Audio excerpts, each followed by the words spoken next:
When I sat down to write this video, I don't think I realized how difficult it would be to summarize a book that's over 1,000 pages long. The hours of work and revisions that I've put into making this video, I won't bore you with the details, but I'm happy to say that it's finished. This is my summary for The Way of Kings, the first book in the Stormlight Archive series by Brandon Sanderson. You might as well sit back and relax, because this is going to be a long video. Now, if you do watch this video all the way through, then I love you, you're amazing, but with attention spans and everything, I decided to make a table of contents in case you want to jump around. Also, I'm sure the YouTube algorithm is not going to be too kind to this video, so if you gave it a like and a comment, that would help out so much. Oh, and spoilers. There's going to be a lot of spoilers, so make sure you have read this book before watching this summary.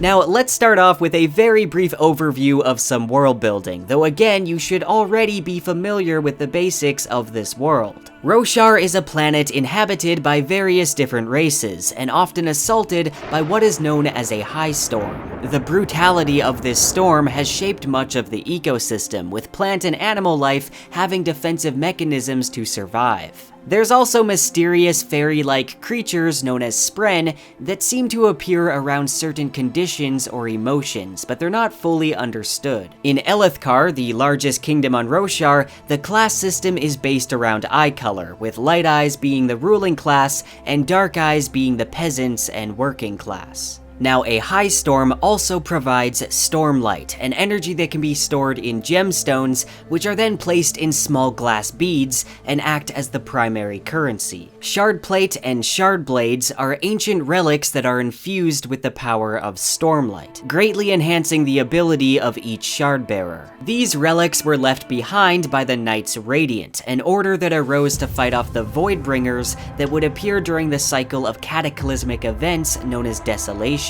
But one day, the Knights Radiant gave up their shards and abandoned the people of Roshar. And now let's move to the prelude. Here we follow Kalak, one of the 10 Heralds, as he makes his way to the meeting place for the Heralds who survived the desolation. Arriving, he finds Jezrien and notices that 7 honor blades have been driven into the ground. Jezrien informs Kalak that all the other Heralds besides Taln have abandoned the Oath Pact. They all feel broken and weary from the cycle of desolations and returning to the place of nightmares, a waiting place for the Heralds in between desolations. It has been decided, Kalak. We will go our ways, and we will not seek one another. Our blades must be left. The Oath Pact ends now.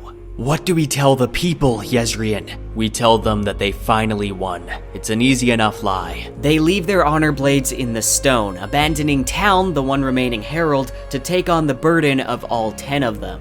Better that one man should suffer than 10. Forgive us.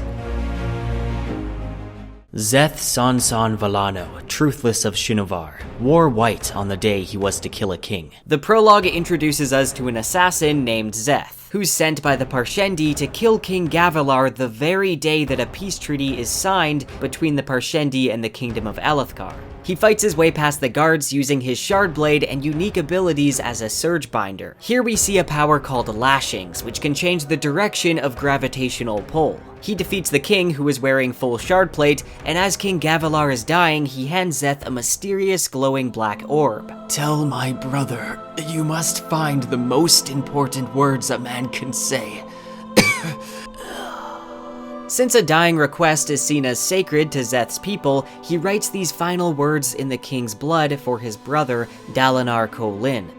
Now moving on to part 1, which consists of 11 chapters. Chapter 1 starts 5 years after the king's assassination. We're put into the shoes of a nervous new recruit in Bright Lord Amaram's army named Sen, who's unexpectedly moved into a new squad led by Kaladin Stormblessed. Despite the chaos of the battlefield, Kaladin's squad remains organized. However, when intercepted by an enemy shardbearer, Sen ends up dying from blood loss. Kaladin was unable to save him. 8 months later, for reasons we don't yet know, Kaladin is now branded a deserter and is traveling in a slaver's caravan. Holding a poisonous blackbane leaf, he contemplates poisoning the slave trader, when suddenly, a windspren in the form of a young woman only a handspan tall begins speaking with him. Evidently, she is much more intelligent than the typical spren. It turns out the slaves are being brought to the Shattered Plains to be sold into the war camp of High Prince Sadeas, where they'll be split up into bridge crews. The Shattered Plains is just how it sounds, a destroyed landscape with deep chasms, where the Alethi High Princes, under the Vengeance Pact, have been fighting the Parshendi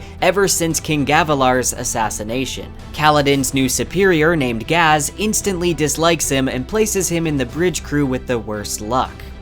Bridge 4 is immediately called on a bridge run, and Kaladin, without shoes or a vest for protection, is placed right in the front row, which is pretty much a death sentence. They take heavy fire from the Parshendi on the opposite side, and Kaladin is the only survivor in the front row. He falls unconscious shortly after, and later awakes after the strange Windspren slaps him with a burst of her energy before he's left behind. The Windspren seems to remember that her name is Silfrena, or simply Sil.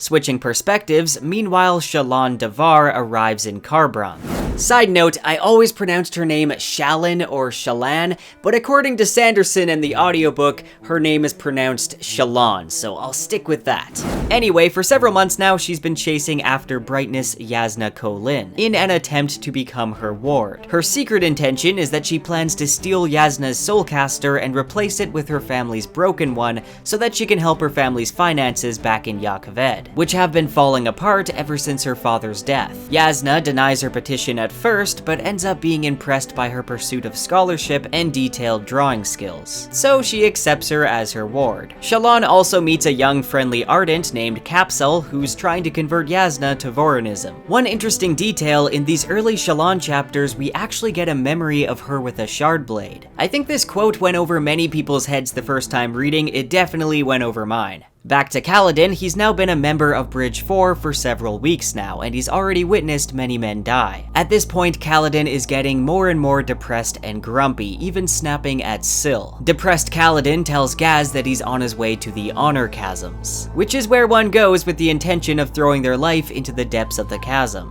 This is a very dark time for Kaladin. However, just as he puts one foot over the edge, Sil appears holding a blackbane leaf in the hope that it will make him happy. Of course, with no idea that she's handing him one of Roshar's most deadly natural poisons. Sil tells him to keep trying. After all, if the bridgemen are going to die anyway, then he can't make things any worse. With a newfound sense of purpose, he returns to camp, and when Gaz makes fun of him for not going through with killing himself, he slams him to the ground. "The world just changed, Gaz. I died down at that chasm. Now you've got my vengeful spirit to deal with." He tells Gaz that he's making himself bridge leader and taking full control of Bridge 4, and he bribes him to stay out of his way. At the barrack, he then approaches each bridgeman and gets their names, holding that name in his mind, and he makes a promise to himself that even though he might fail again, he'll find a way to protect them. We also get a Kaladin flashback taking place 9 years ago in his hometown Hearthstone, where he's helping Lirin, his father, who's the local surgeon,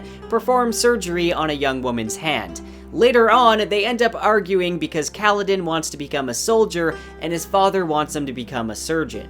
And this ends part 1, moving on to the first set of 3 interludes. This first interlude follows a fisherman in the Pure Lake named Ishik. Ishik meets with 3 strange-looking foreigners who ask him if he has any new information on the man they're looking for. For 5 months now, Ishik's been looking around the Pure Lake for a man with white hair, a sharp tongue, and an arrow-like face, though it is mentioned that he often dyes his hair and uses disguises. This man is referred to as Hoid, and if you're familiar at all with Sanderson's Cosmere, then you're going to know that Hoid is a world hopper. Now there is some more Cosmere secrets hidden in this interlude. If you don't want to know, then feel free to skip ahead.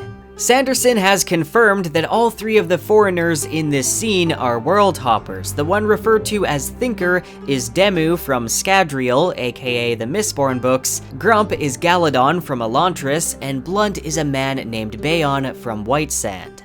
In the second interlude, we follow Shallan's older brother, Non-Balat. He's in the garden of their family estate with his pet axehound, torturing various small animals, which seems to give him satisfaction. Yeah, he's messed up. All the while, he's trying to convince himself that he's not a coward for staying home when Shallan is out trying to save the family. He's then interrupted by the younger brother, Tet Wakim, who announces that they have a big problem. Interlude 3. Here we see that Szeth now has a new master named Took, who uses him to impress people in a tavern, completely oblivious to his power. The chapter ends with Took being killed by a group of thugs, one of whom picks up the Oath Stone. Szeth again has a new master.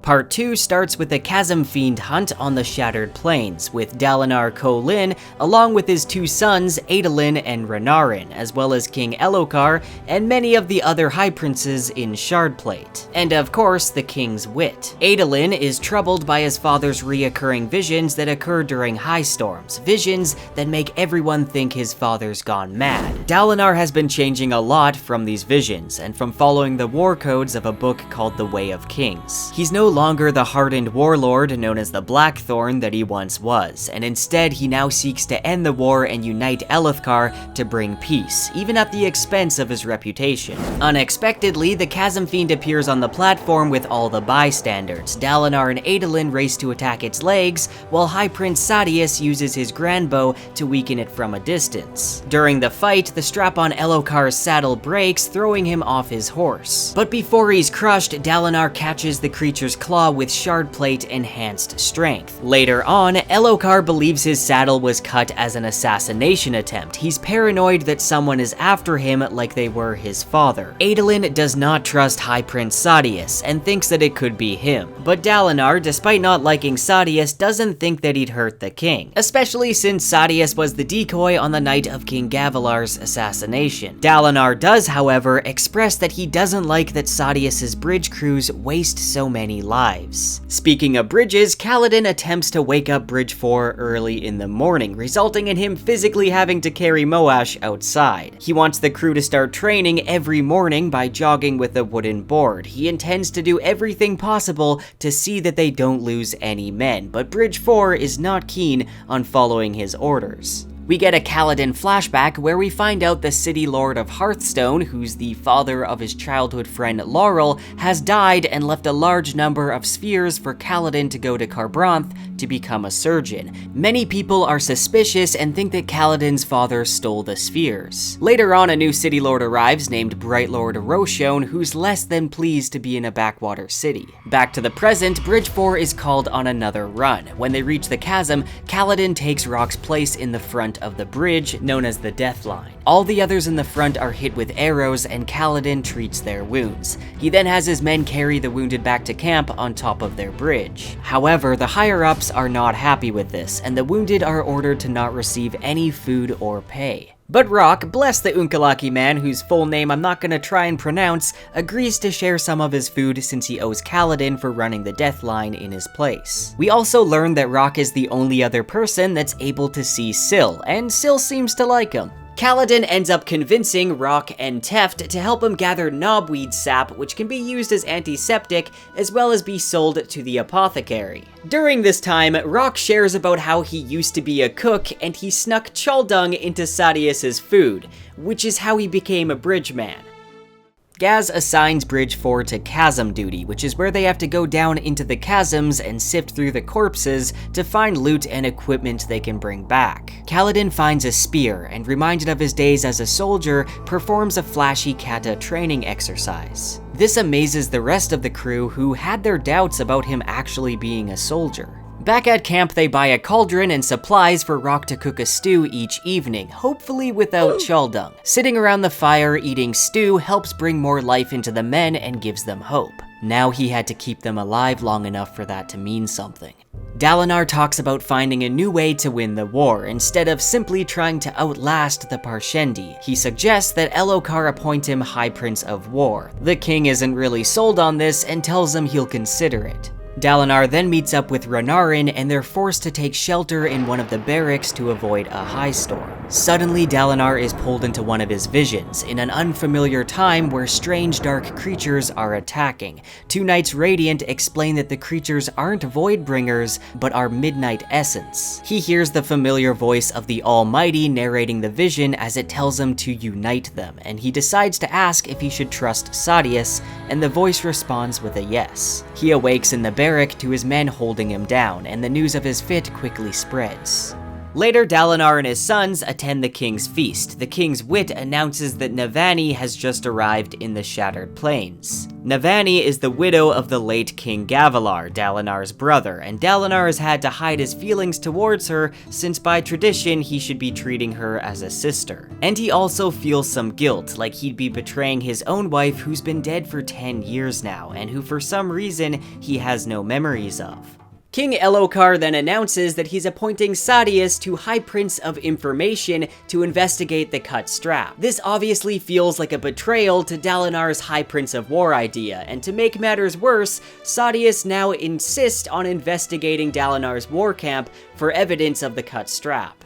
A chasm fiend Chrysalis is spotted, and Dalinar finally calls for a plateau assault. With Adolin at his side, he summons his shard blade, Oathbringer, and attacks the Parshendi. Some inner force that the Alethi call the Thrill gives him strength, focus, and power, until he feels a sudden stab of terrible revulsion from the death around him. He forces himself to continue the fight, but feels sick doing so, and he hears a strange voice saying life before death. After they win, he notices in the distance a Parshendi wearing shard plate that oddly didn't participate in the battle. Later on, Navani hints at starting a relationship with Dalinar, but he kind of shuts her down. She then notifies him that Yasna's span reed is flashing. A span reed is a weird fabrial that's used to communicate over long distance. Yasna has some questions about Dalinar's first encounter with the Parshendi, and then she gets her ward, Shallan, to draw what is referred to in an ancient book as a Voidbringer. A drawing that ends up depicting a chasm fiend, much to the surprise of Dalinar. Though it's most likely the original artist just drew the most horrific thing they knew. Yasna then agrees to come to the Shattered Plains at a further date. Now after this, Dalinar comes to the realization that he plans to abdicate his title as High Prince so that Adolin can take his place. This interlude follows a young Thaylin merchant named Rissyn who's visiting Shinovar with her master to trade with the Shin. To her, Shinovar is an odd place with no spren or grass that retracts. Her master asks a Shin farmer if he has another servant like the one he bought 7 years ago that was so obedient. The farmer states that that servant was a truthless, and he hopes that there won't be any more like him. Obviously, this is referencing Szeth.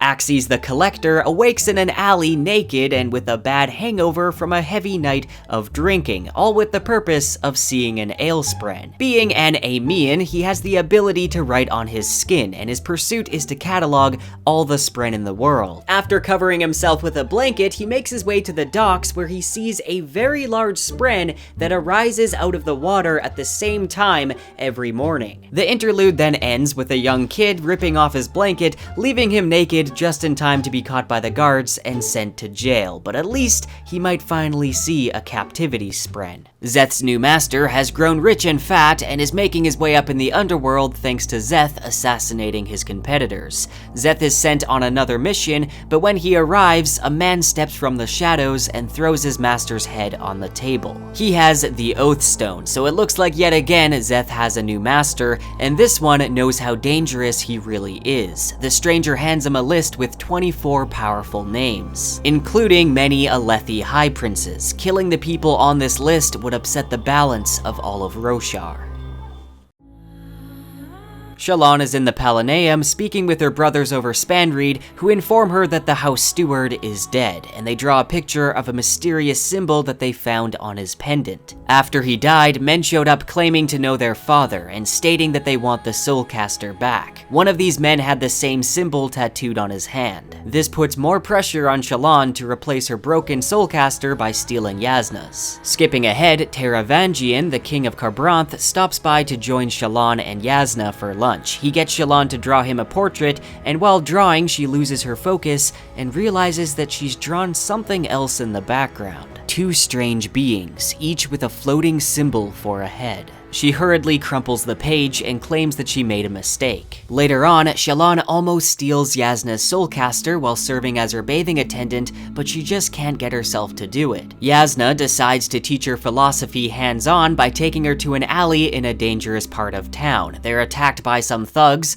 and Yasna touches the first with her soulcaster, and he's turned into fire and dissipates. As the others attempt to run, she turns one of them into crystal, and lightning shoots from her hand, making the other men disappear in a cloud of smoke. This violence completely stuns Shallan, and later that night she switches her broken soulcaster with Yasna's, feeling that Yasna has no right to it after what she did to those men. Flashing back 6 years ago, because of Roshar, everyone has stopped donating to Lirin for his healing services, and an angry mob of villagers bang at his door, demanding that he give back the spheres that they think he stole. We later discover that Kaladin's father actually did steal the spheres. Now Kaladin is beginning to gain Bridge 4's respect and loyalty, and is able to run them through stretches and exercises. He's training them to carry the bridge on its side, and he intends for them to use it as a shield from Parshendi arrows. Gaz actually recommends that they try the side carry on a run, hoping that it will get Kaladin killed. New recruits are brought in, and Kaladin chooses a talkative Herdasian man named Lopin, who only has one arm, but claims to be a good fighter. On the next run, Bridge 4 tries the side carry technique to make a shield while running in a zigzag motion. They do manage to successfully place the bridge, but this causes chaos for everyone else. Many of the other bridge crews try to emulate the unfamiliar maneuvers that Bridge 4 did, only to be shot down. The entire assault ends in disaster, and Kaladin is ordered to be beaten but not killed. After gaining consciousness, he finds that he's been tied upside down by his ankles outside of the barrack. He's to be left out in a high storm to be judged by the Stormfather. Kaladin reassures them that he will survive. A little doubtful, Teft gives him an infused sphere for good luck. When the storm wall hits, it hits hard, flinging Kaladin around and slamming him into the barrack. At one point, he sees Syl trying to bend the winds around him, and then suddenly, darkness, a face as vast as the entire sky. This is our first glimpse of the Stormfather. Before passing out, Kaladin feels a jolt from the sphere in his hand. He's then unconscious for days with a bad fever, but in his few lucid moments, he glimpses Syl holding a sword made of light, fighting off Deathspren to ward them away. During this time, Teft comes to watch over him. His thoughts wander to a mysterious group that's been looking for somebody like Kaladin, and he decides to test a theory. He places 3 infused spheres into Kaladin's hand, and after a while, he sees Kaladin breathe in the stormlight, healing some of his wounds.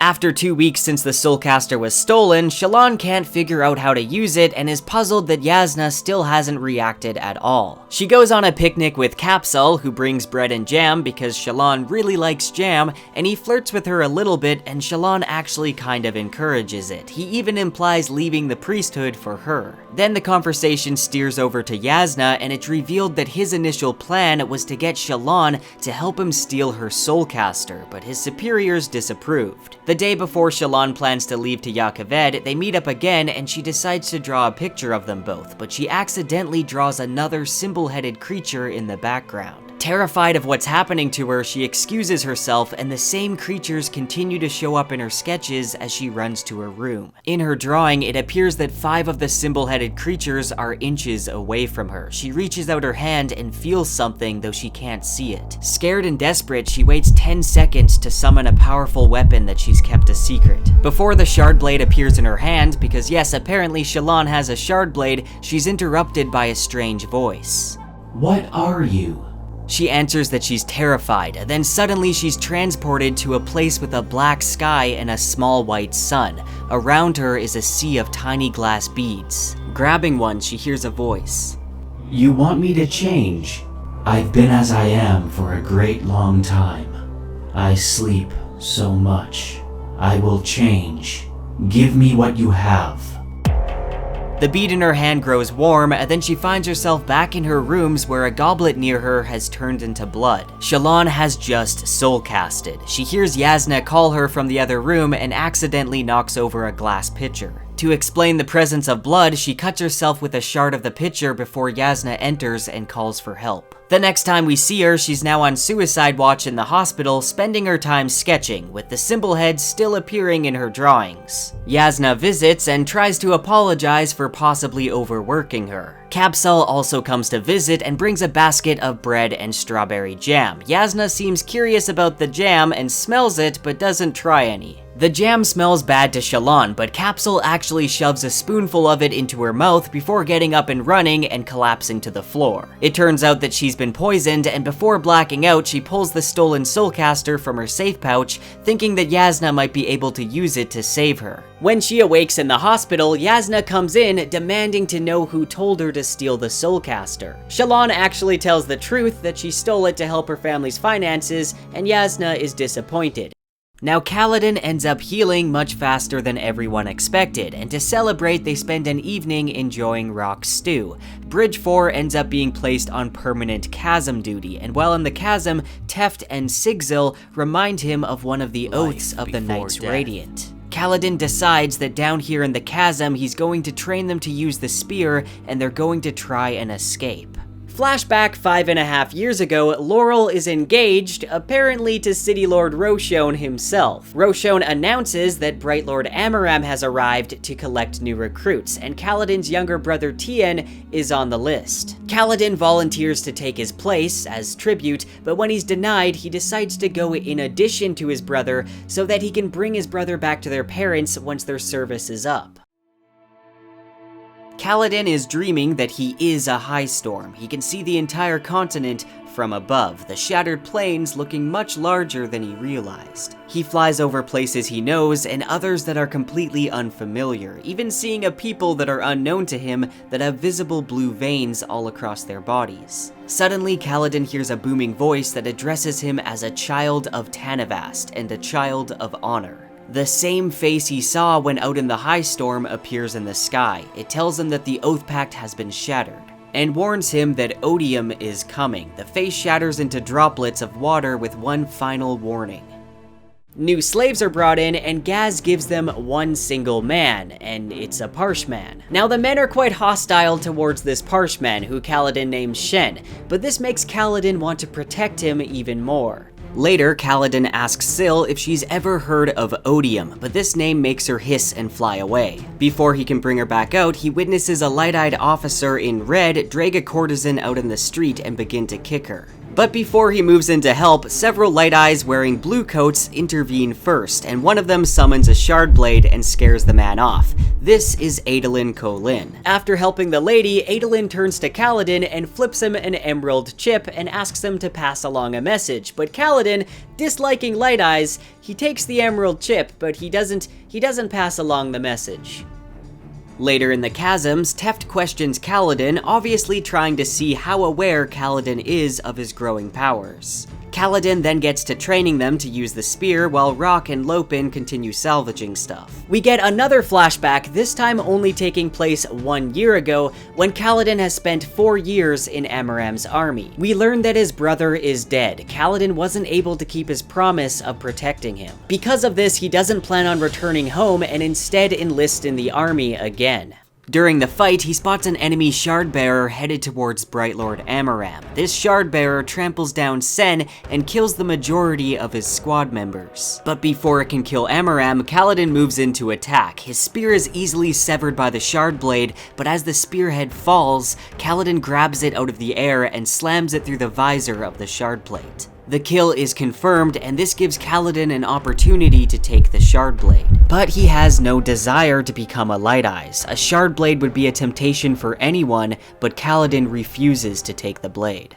Amaram then calls for him and the remainder of his squad and questions Kaladin as to why he didn't take the shard blade. Kaladin just says he doesn't know why, and then Amaram makes a signal to his officers, who slaughter the remainder of Kaladin's squad as he's held back to watch. Amaram explains that he'd be able to save a lot of people with that shard blade, and he's taking it for himself. As an act of mercy for Kaladin saving his life, he's going to brand him a deserter. This is one of the only Light Eyes that Kaladin trusted, so we now know why he became a slave and why he doesn't trust Light Eyes. This interlude is an odd one. We follow two thieves, a man named Baxel and his cousin Alv, while their mistress walks through a palace destroying sculptures and slashing paintings with a knife. We do find out who this mistress is later on in the series, but for now it's a mystery. The next interlude, we follow two Ardents living on a Reshi island, one named Garanid, who studies Spren, and the other Ashir, who uses cooking to experiment with chemistry. Garanid is measuring a flame spren and comes to the realization, judging by its reactions, that the flame spren knows when it's being measured. And finally, a very action-heavy interlude. This one starts with Szeth killing two guards and crashing through a door into the king's banquet. The king of Yakaved yells for help as Szeth slaughters everyone, including two shard bearers and the honor guard. We see Szeth begin to cry while doing so because he's tired of being used to take away lives, but because of his oath stone, he has to obey orders. The interlude ends with him killing the king, one more name off of his list. Moving on to part 4, Dalinar enters a vision as a guard on top of Feverstone Keep. There's an army of Radiants approaching the tower, and he rushes out to meet them. The first Radiant slams his shard blade into the stone, discards of his shard plate, and walks away without even a word. The other Radiants follow suit, abandoning their priceless weapons. Dalinar feels a sense of immense tragedy and betrayal, and can almost hear screaming. He just witnessed what is called the Day of Recreance, the day that the Knights Radiant broke their oaths and abandoned their shards. The voice that narrates his visions warns him of the Night of Sorrows, the True Desolation, and the Everstorm, and urges him to read the book and unite them. He awakes from the vision, and his two sons who had tied him down inform him that he speaks a strange, unearthly language during his visions. Adolin then explains how he doesn't want his father to abdicate because he's not ready to be a High Prince, and basically tells his father that he needs to accept that his visions are false. This quickly turns into a heated argument. Meanwhile, Bridge 4 is on a bridge run, and at one point, Kaladin yells and feels a burst of strength. 10 of the Parshendi arrows hit the bridge near his head, almost as if they were magnetized to that spot. Even the Parshendi are stunned at this, and Teft is now positive of Kaladin's powers. Back to Dalinar, the king is hosting another feast, and this time Wit sits beside him. Wit begins speaking of a whirlwind that they're all part of. He then asks Dalinar if he's heard of the term Adenalsium, which he hasn't. Dalinar then wonders if Wit is really his name. Wit says that he has given up his real name, though he can be called Wit or Hoid. He then mentions how he's planning on leaving and says that Sadeas has an announcement tonight. He leaves with these final words. "Watch yourself, Dalinar. Life becomes dangerous, and you're at the center of it." Sadeas announces that the strap was cut, but that it wouldn't have likely have been Dalinar, and that someone is trying to frame him. This announcement comes as a big surprise, and Dalinar thanks Sadeas for this, and after discussing it, Sadeas agrees to team up with him for a joint plateau assault. Now Kaladin is witnessing this first joint plateau assault. Dalinar's army arrives late since he uses slower mechanical bridges, but the assault ends in success, and Bridge 4 is sent on chasm duty the same day. During this time, Kaladin works on a plan to sneak spheres out of the chasm by tying them to an arrow and shooting them to the underside of a permanent bridge, which Rock is able to do with ease. Later on, Teft prods Kaladin to see if he's had any odd experiences lately, then without warning, he throws a punch at him. Reacting on instinct, Kaladin breathes in Stormlight from his pouch of spheres, turning the gemstones done and somehow sticking a medical pack to the side of a barrel. Finally, Kaladin notices his powers, and in a panic, he demands Syl to tell him what she's done to him. Syl admits that she isn't really a windspren. She doesn't know what she is, but she remembers that she binds things. She mentions they're both changing together and that he's becoming a Windrunner, one of the orders of the Knights Radiant. This is a lot to take in, and Kaladin needs to be alone. He wanders off following the sound of a flute, and he ends up finding Hoid around a campfire. Hoid oddly mentions that he's had many names, and even the name Hoid is one that he stole from someone he should have loved. Hoid then plays the flute, which echoes off the chasm walls around them, and as the sound echoes, he tells them the story of Darathil and the Wandersail. Kaladin begins to see, or imagine, the smoke from the fire twisting into images to accompany the story. The story follows a great king named Darethil, who, seeking to find the origin of the Voidbringers, builds a boat to travel through high storms. He ends up shipwrecked on an island near a giant whirlpool, and the people on the island murder anyone who makes the slightest mistake, stating that their emperor commands it. But when Darethil discovers that their emperor has been dead for years, chaos breaks out on the island as the people realize what they've done. "Do you not see, traveling one? If the emperor is dead, and has been all these years, then the murders we committed are not his responsibility. They are our own." Darethil then uses the momentum of the whirlpool to escape. After the story, Hoid gives Kaladin the flute and tells him to take good care of his apprentice, Sigzil, who's not only another member of Bridge 4, but we learn he's also a world singer. When training in the chasms, Teft explains that Kaladin needs to learn the immortal words before becoming a Radiant. He goes through an explanation of each line of the first ideal, which is the one shared by all 10 orders of the Knights Radiant. When scavenging the chasms, Kaladin finds a dead Parshendi and begins to cut off some of its carapace armor, which he then ties to a leather vest and shield. He then whispers the first ideal of the Knights Radiant and breathes in Stormlight. He lashes stones to the chasm wall to use as a ladder and ties the armor to the bottom of a bridge to retrieve on a future run. Dalinar and Sadeas later do another joint plateau assault, and just as it appears they're about to win, a second Parshendi army arrives in response to the Alethi joining forces. Sadeas is caught in the midst of the new Parshendi army, and Dalinar, unleashing the Blackthorn he once was, rushes in and single-handedly defends Sadeas. We then get another Dalinar vision, this time taking place in ancient Kholinar during the aftermath of a desolation. He's taken the position of the advisor to King Nohadon, the same man who wrote the book The Way of Kings. A book that's contributed a lot to Dalinar's change, only in this vision he hasn't written it yet, so Dalinar advises him to write such a book. After the vision ends, Navani, who is writing down the strange language he was speaking, tells him that she believes he's been speaking in the Dawn Chant, the original ancient language used by the people of Roshar. She tells him and his sons that this is the proof they were looking for. Dalinar's visions are real. When everyone leaves, Navani lingers for a while, and after some talking, her and Dalinar share a kiss. They finally open up about their feelings. Dalinar explains how he always liked her but stepped aside when his brother became interested in her.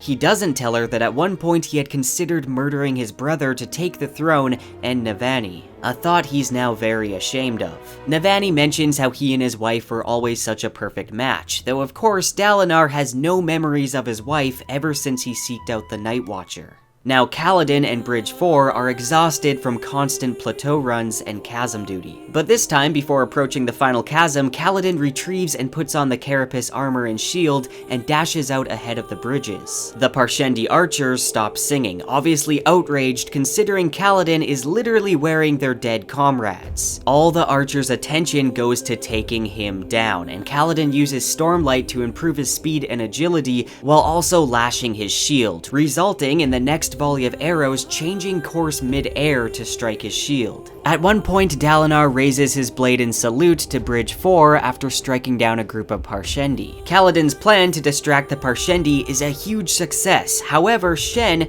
the Parshman member of Bridge 4, sits far away, with his face a mask of sorrow from what Kaladin just did. Dalinar and Sadeas are planning a large joint plateau assault on the infamous Tower Plateau, an assault that could possibly wipe out most of the Parshendi in one big attack. Bridge 4 prepares for the assault, with each member wearing carapace armor. All the other bridge crews actually cheer them on as they lift their bridge.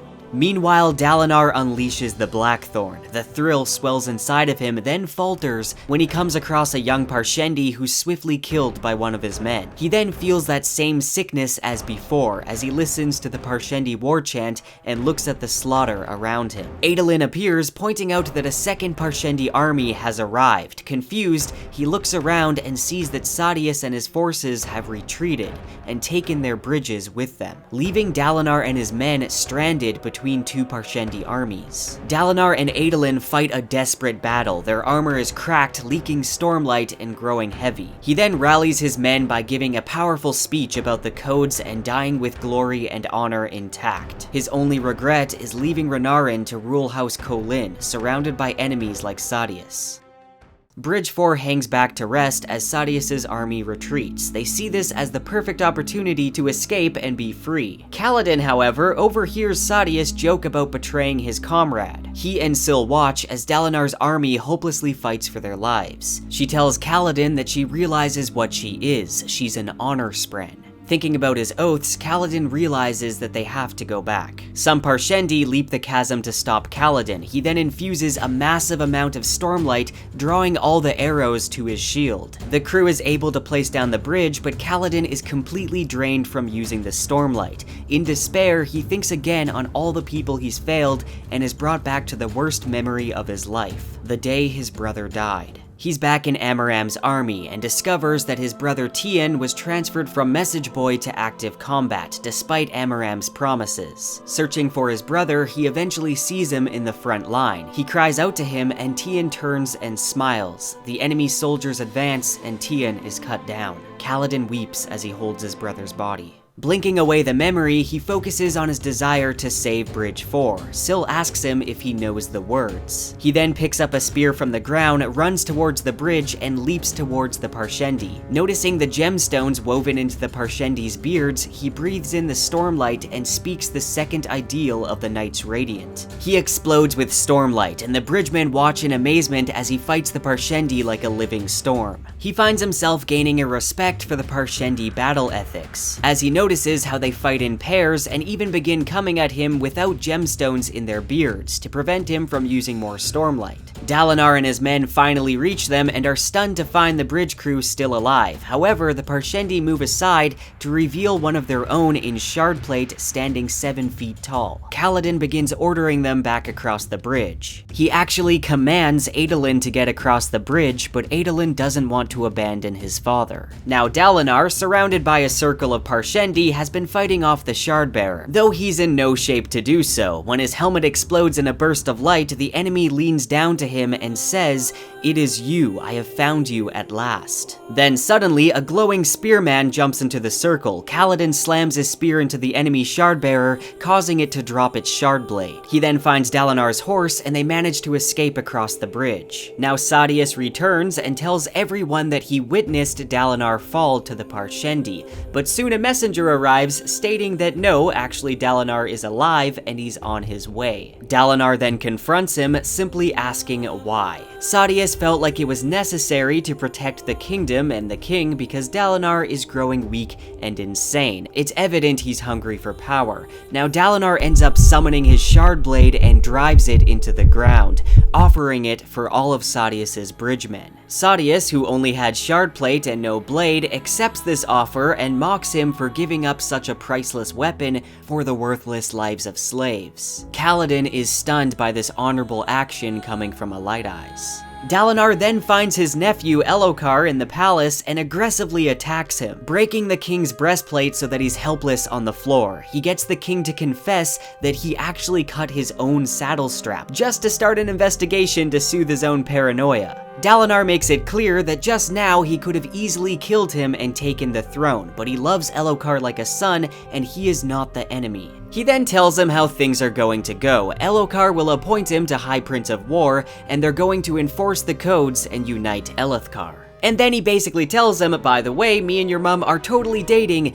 deal with it. And that leads us to part 5. Finally going back to Shallan. She's still in the hospital and now realizes that Yasna must have soul-casted the antidote away when sniffing the jam. But how could she have done this without the Soulcaster? She then confronts Yasna and tells her that she knows her Soulcaster is a fake and that Yasna can Soulcast on her own. Shallan explains how she also was able to Soulcast without one, and then shows her the drawings she drew of Shadesmar. To prove herself, Shallan attempts to go back to that strange realm. She speaks to the symbol-headed Spren, and they require of her to give a secret truth in exchange. So to form the bond, she admits her biggest secret, that she killed her father. which comes as a pretty big surprise to us the reader. Suddenly she's teleported to Shadesmar, falling into the sea of glass beads. Before drowning, Jasnah rescues her on a raft she created from the beads, and pushes her through a portal back to their world. After Jasnah reprimands her, Shallan says that she wants to join her research in truth, which is agreed upon on the terms that Shallan never steals or lies to her again. Jasnah then shares the notes that she's collected about the Voidbringers. She believes the Heralds and the Knights Radiant never did defeat the Voidbringers, but instead they enslaved them as the Parshmen. Oh, and they also discuss a secret organization called the Ghostbloods, whose objective it is to seek info on the Desolations and the Voidbringers. Capsule was one of the members, and recognizing the symbol, Shallan believes that her father was as well. We then get a chapter from Szeth's perspective. He's walking down the streets of Kharbranth towards the palace. He's killed off all the names on the list besides one, King Taravangian. But when he arrives, the king reveals that he is Szeth's unseen master. Szeth accuses his master of using him for vengeance, but Taravangian believes that all those assassinations were needed to build a better Roshar. The king then leads him to a secret hospital that's filled with dying people who are slowly having their blood drained. He explains that the dying see something as they die, and he's been recording their words in the hope that it will contain the key to everyone's salvation. The chapter ends by him adding one final name to Szeth's list, Dalinar Kholin. Dalinar wants Kaladin and Bridge 4 to replace his honor guard and all the rest of the bridgemen to be trained as spearmen. Kaladin agrees on a few conditions, one being that he's made captain. Dalinar also gives him the cloak that he wore in battle to show his appreciation. Returning to Bridge 4's new barrack, where the crew is eating rock stew, they bombard Kaladin with questions about his powers. He doesn't know if his abilities are teachable, but he agrees to try and teach them. He finally feels relaxed, knowing that he succeeded in saving his friends. During the next high storm, Dalinar is put into another vision. Around him are smoky figures and a rocky white landscape. The voice again tells him to unite them. Dalinar demands to know why it told him to trust Sadeas. The voice continues to ignore him. Unite them. The sun approaches the horizon. The Everstorm comes. The true desolation. It shows him a wall of darkness approaching a ruined version of the city of Kholinar. I cannot fight him any longer. He notices a dark-skinned man with white hair and golden clothing standing next to him. You're probably wondering if this is a vision of the future. It's at this moment that Dalinar realizes that his visions have been more like a journal entry, something that was pre-recorded. You can't hear me, can you? You never could.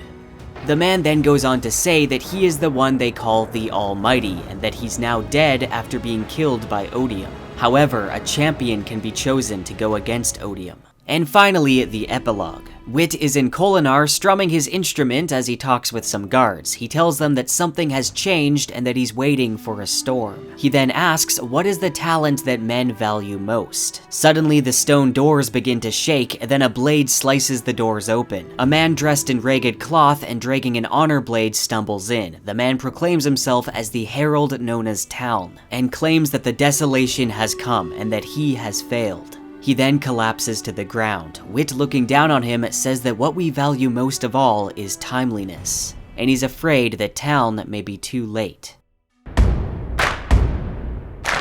Let me know what your favorite parts were from The Way of Kings, and if you liked this video and want to see me make one for Words of Radiance.